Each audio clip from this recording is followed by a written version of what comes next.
বিদায়ী মার্কিন president Joe বাইডেনের সঙ্গে শেষবার হোয়াইট হাউসে দেখা করলেন ইউক্রেনের প্রেসিডেন্ট ভলোদিমির জেলেনস্কি। স্থানীয় সময় বৃহস্পতিবার শেষবারের মতো ইউক্রেনের জন্য বাড়তি $244 কোটি সামরিক সহায়তা মঞ্জুর করেছেন বাইডেন।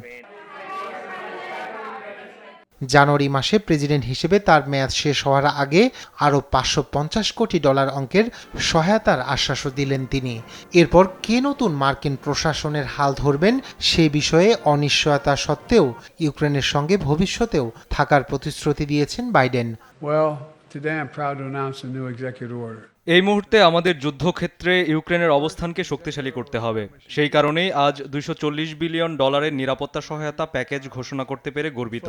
এটি ভবিষ্যতের অবস্থানকে শক্তিশালী করবে। দ্বিতীয়ত, আমরা ইউক্রেনকে দীর্ঘমেয়াদে সফল হতে সাহায্য করার অপেক্ষায় আছি। রুশ আগ্রাসন মোকাবেলা করতে এবং ইউক্রেনের পুনরুদ্ধার ও পুনর্গঠন করতে যুক্তরাষ্ট্র তাদের পাশে থাকবে। $1 billion, the largest one-time ever investment ever.